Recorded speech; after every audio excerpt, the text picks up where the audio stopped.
We've all heard the warnings. There's no such thing as a cheap Porsche.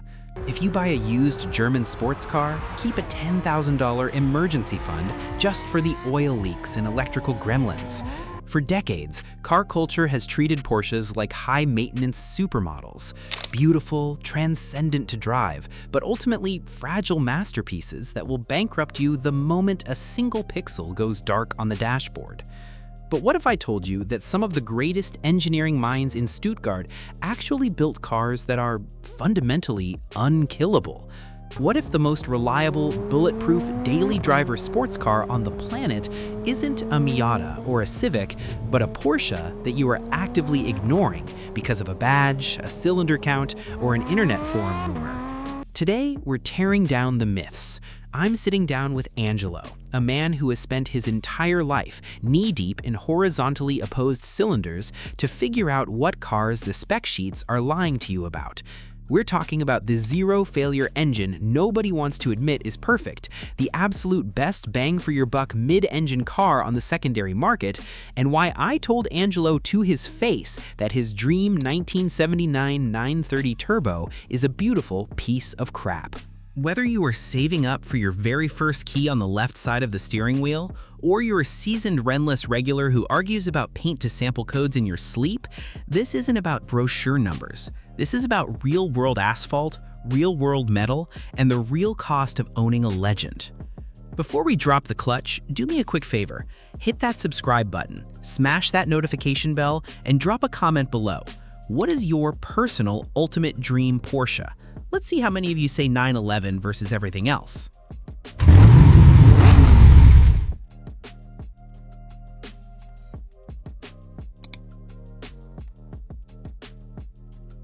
Let's start with the elephant in the room, the car that purists love to hate, the four-cylinder 718. When Porsche dropped the naturally aspirated flat six from the base and S models of the Cayman and Boxster and replaced it with a turbocharged four-cylinder, the internet collectively lost its mind. It sounds like a Subaru. They ruined the heritage.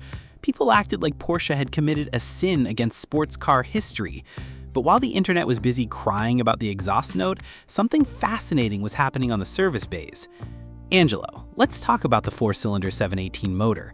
In all your years at the dealership, working on these cars day in and day out, how many of these Turbo 4s have you actually had to tear down or replace due to a catastrophic mechanical failure? The answer is practically zero. Think about that for a second. We are talking about a highly strung, turbocharged, direct-injected performance motor pushing serious boost, and it has earned a reputation among master techs as a zero-failure engine. Why? Because Porsche engineered the absolute hell out of it. They didn't just chop two cylinders off a 911 engine and call it a day. They took everything they learned from decades of endurance racing, structural rigidity, and thermal management and baked it into this platform. The cooling system is a masterpiece. The internals are over-engineered to handle way more power than stock. It might not have the high-pitched, spine-tingling wail of a GT3 at 9,000 RPM, but when it comes to a mechanical heart that will start every single morning, take a beating at a track day, and ask for more, the 718 motor is a tank.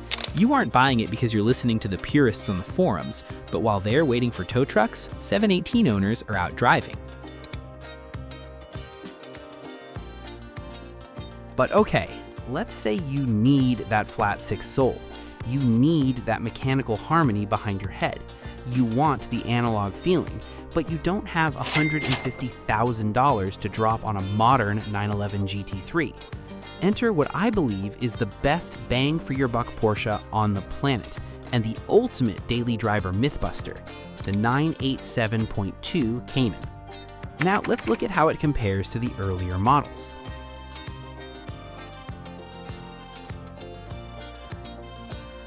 Notice that second point. The 987.1 generation was plagued by the internet's favorite ghost story, the IMS bearing. While the actual failure rate was relatively low, the fear was enough to scare buyers away. But in 2009, with the 987.2, Porsche introduced the 9A1 architecture. They completely eliminated the IMS bearing. They fixed the oil scavenging issues. They essentially perfected the mid-engine sports car. And here is the magic of the 987.2. It sits perfectly on the generational horizon. It still has the glorious, heavy, incredibly communicative hydraulic steering. When you turn the wheel of a 987.2, you don't just guide the car, you feel the texture of the paint on the road. You feel every pebble. It is pure emotion.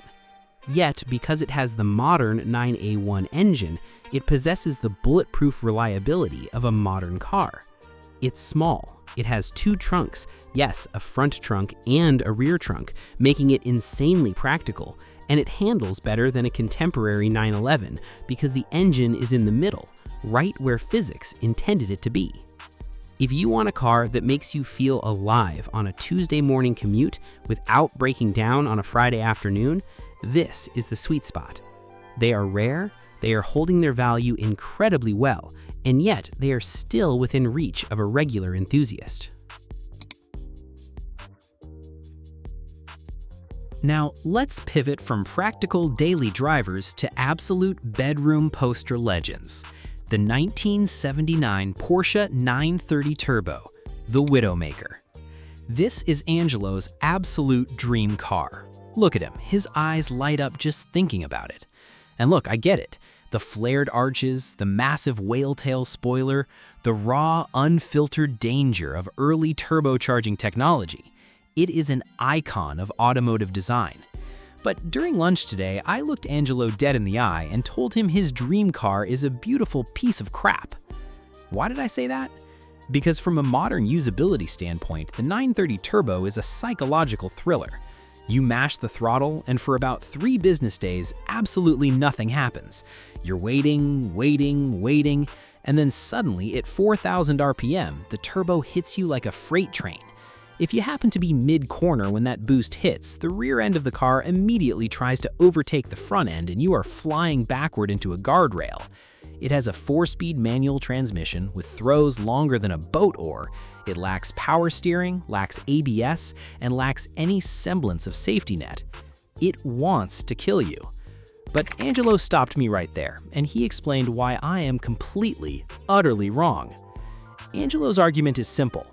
The 930 Turbo isn't a piece of crap, it's a time machine. It requires absolute respect. It demands that you are a driver, not just a passenger holding a steering wheel. Modern cars insulate you. They fix your mistakes with traction control and torque vectoring.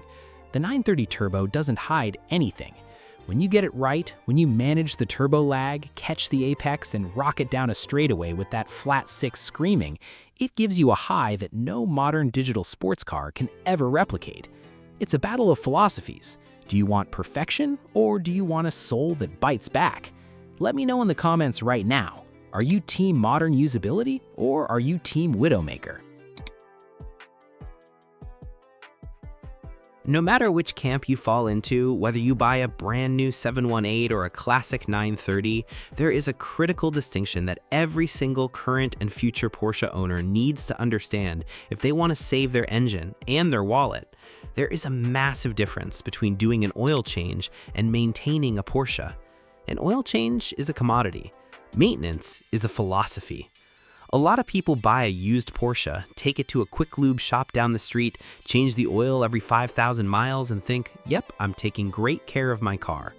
Then 2 years later, their variable valve timing solenoids fail, their water pump seizes, or their air-oil separator fails and fills the intake with smoke, and they blame German reliability.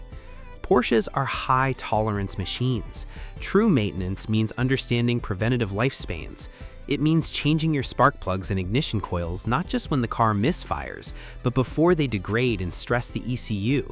It means inspecting the air-oil separator, AOS, checking the radiator ducts for leaves that rot out the condensers, and analyzing oil samples for microwear.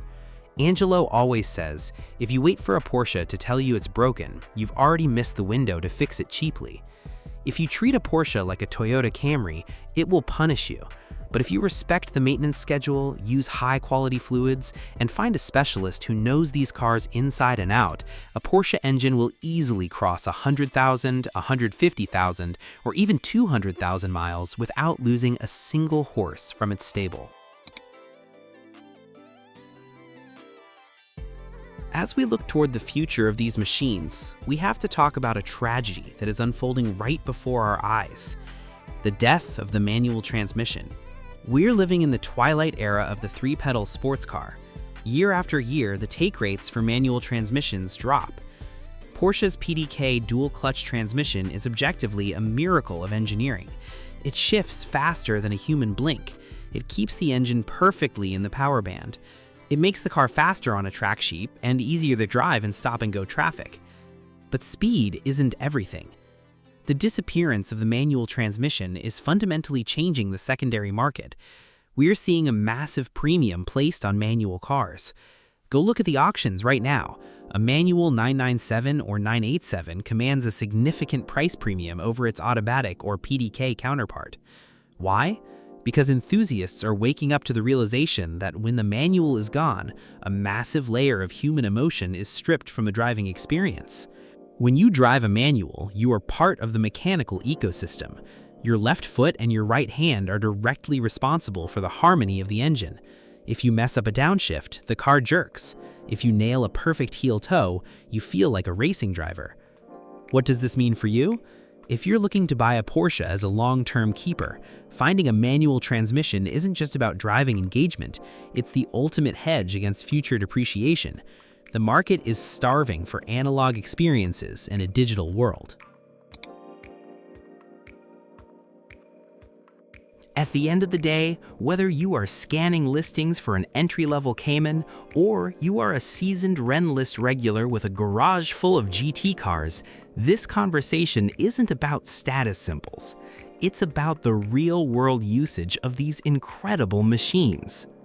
Porsche didn't build these cars to sit in climate-controlled bubbles, hidden away under satin covers, waiting for an investment portfolio to tick upward.